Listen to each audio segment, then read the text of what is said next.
What a pleasure. 7-time Super Bowl champ. Tom Brady, now at Fox, 5-time Super Bowl MVP. Second time I get to talk to him. There he is. So first of all, I got to start with this. So I watched Edelman for years, and I've argued he's a Hall of Famer. I had no idea he was going to be good on TV. I thought he was a slot receiver. He'd come in here, ham and egg it.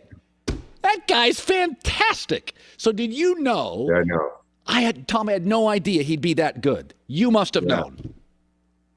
I did know. He's such an honest, authentic guy, and I think what you saw on the playing field is exactly the way that he approached his after football career too. So nothing Julian does surprises me. He's an incredibly hard worker.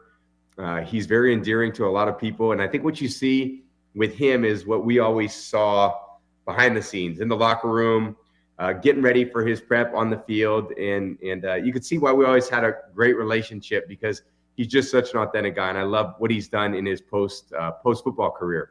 You know, you had a comment about chess and checkers. And I said that day, I said, there was a moment in your career when I thought you graduated to like a supernova, and it wasn't just the rings. You had an interview, and I think, I don't know, it was after a practice with Jay Glazer. And Jay asked you a question, and you said something. You said, Jay, you can throw anything at me now. Like, I've seen everything. And I'd never heard you say that. And so as I watch a Mahomes or a Lamar or a Mahomes, that was over 10 years in your career. Do you believe that Mahomes, Josh, where are they, Tom? And by the way, they also have unique physical traits, and I would understand an athlete spending a little less time on film if they ran a 4.40. Where do you think Mahomes is in the pre-snap stuff now? Is there growth left?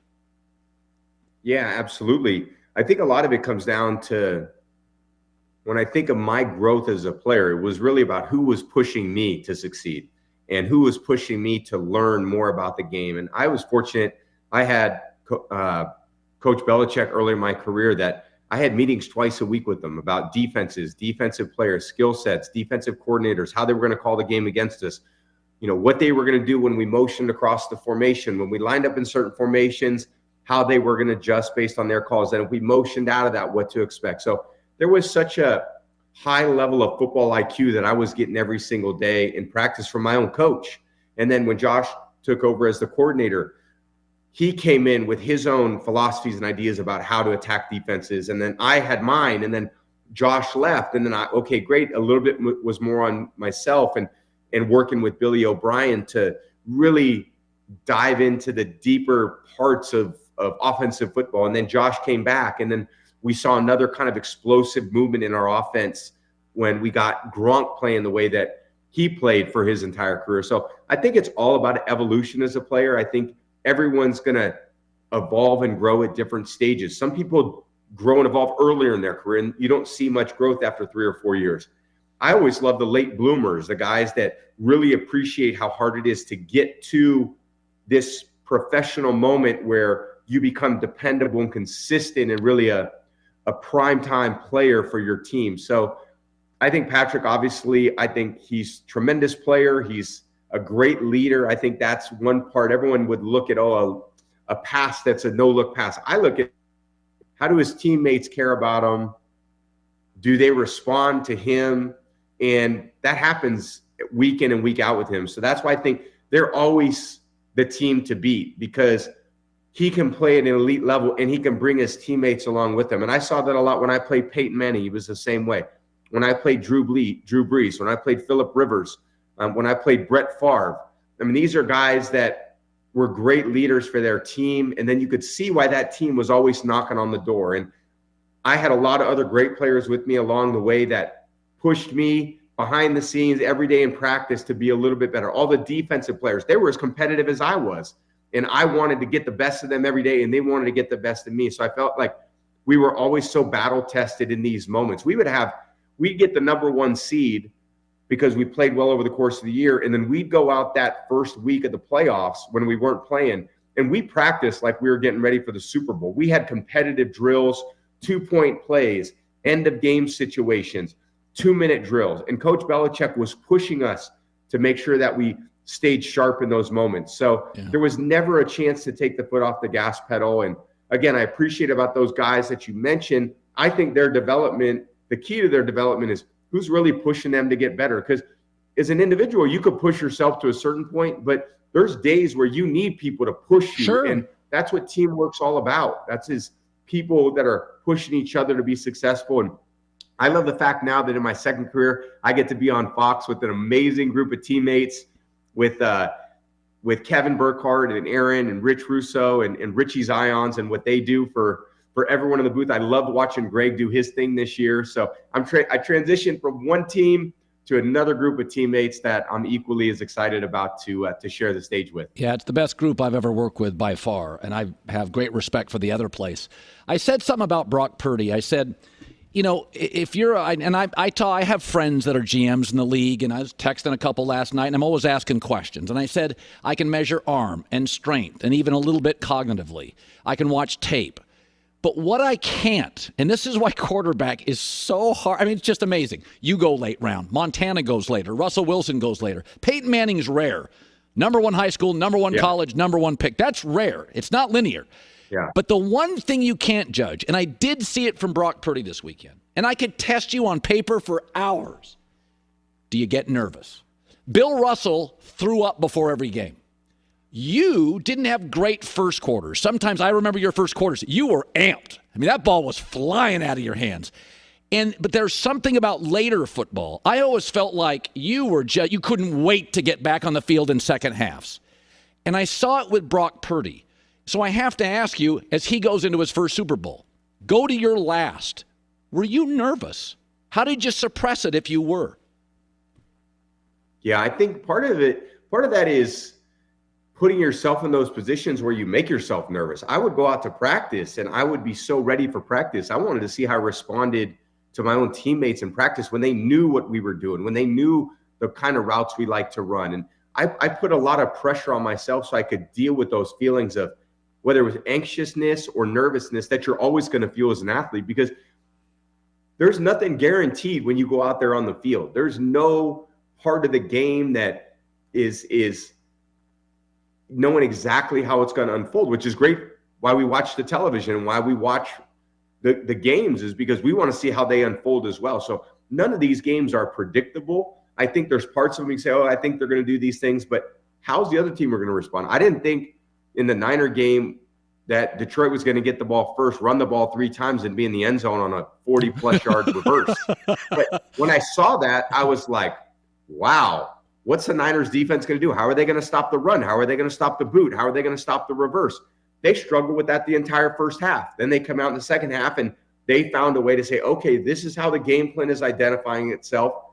This is how we're going to now go in there and try to defend it, and then they tighten it up. So right. I watched Novak Djokovic lose so many first sets, and then he's just feeling it out. And he's not exactly, you don't need to dominate 6-0, 6-0, 6-0. Sometimes you could lose a little bit early, not that you're trying to, but the other team's got a plan as well. And I think as the game goes on, you see what the plan is, and then ultimately you adjust your plan to try to counter it, almost like a counterattack. And our teams were really good at that over the years. We had a lot of really sophisticated minds that were out there. Not only did we have a plan going in, but we did have a backup plan. And then we adjusted. I remember the 2007 Super Bowl, the one we lost to the Giants. We had a really hard time blocking them in the first half. They had a lot of blitzes coming at us that were tough to pick up. Spagnuolo was on fire, and he was hitting us at the right time. We went in at halftime, and we said, screw the game plan we had. Let's throw it out. Let's get to things that can slow down the rush. And then we had a little more production in the second half, not a lot, but at least they weren't bearing down on us every single play. So football really is a chess match, and I love to see them unfold over the course of the game.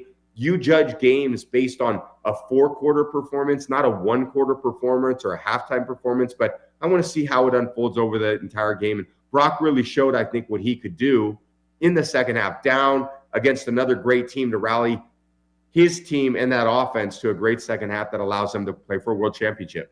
By the way, before we go, I know both you and Peyton, but mostly casually like this. But I can tell you're both smart because neither one of you went into coaching. You both went into television. And let me tell you, it's way easier because I can work in TV. So I can't wait to have you. Smart guys. You and Peyton both.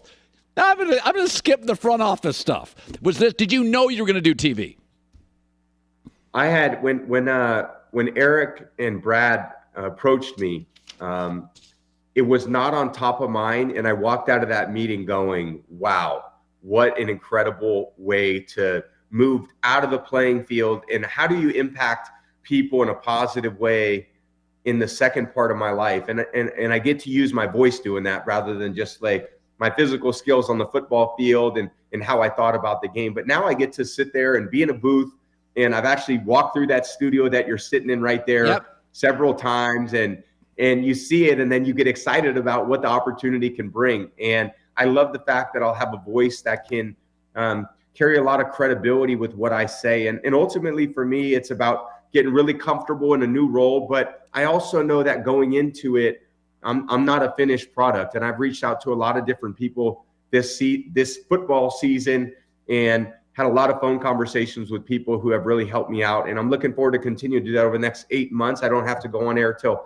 September of next year, but I really want to be prepared for that first time out. But I also know I'm going to improve and grow as it goes over the next 10 years. So I'm excited. I love being part of the Fox family. I love feeling like I can still make a contribution to the game by highlighting and showcasing how great it really is. And I want to do that in a very authentic way, in an honest way. And I do feel like I'm going to call it as I see it based on the really unique perspective that I had over a 23-year playing career. By the way, Belichick doesn't look like he's going to land one of these jobs, although I think if you're Washington, you have to consider him. A lot of cap space. They've got the receivers. He had struggled offensively drafting.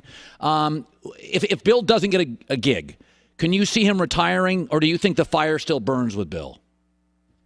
I think the fire burns with him because he loves the sport. He loves the preparation. He's been doing it for decades, and in my mind there's nobody better than him at it. So whoever gets him at some point is going to have, in my opinion, the greatest coach ever. And I know he's as competitive as can be, and he wants to be out there winning football games as a coach. Yeah, there's only so many golf rounds competitive people can play. I love golf too, and I can see palm trees behind you. Golf is great, but it's fun to be in the game. It's fun. It's fun to talk about it, be in it, you know? I think golf's a fun side gig. I think the main gig is for me is making a contribution, and how do I do that? And I can again use my voice because we're talking to 25 million people every weekend, and I saw the ratings for this last weekend games, almost 50 million people, and then we got the Super Bowl on Fox next year in New Orleans, where I had my first Super Bowl appearance with John Madden as on the call. It was, it brings back goosebumps for me thinking about that day. So I want to be able to do that. I'm doing that in business. I merged two of my companies today with another great company called Noble out of Boston to really amplify the message there. So how do we, when I feel like I've been blessed with so much and so many people came into my life that's impacted me in a positive way, I want to give back to those people, and I want to try to provide the lessons that I've been able to learn being around some of the greatest people in the world. I've had dinners with people that, the greatest in their field. So the only thing I can do is spread that message of what it takes for other people to maximize their potential. I can do it in business, but I really want to do that next year on Fox. I'll be able to do that, be partnered right there with you. I don't know if I'll be in that studio at the same time as you, Colin, hopefully one day, but I love being a part of that Fox family. Tom, it's great to have you. 7-time Super Bowl champ, 5-time MVP. Great to have you here. I think you'll love it. I know you will, because I have, and it's been the greatest 8-year run of my career. Tommy, it's great seeing you. Thanks for coming on. I appreciate it. Thanks, Colin. Appreciate it. See you soon, pal. You bet.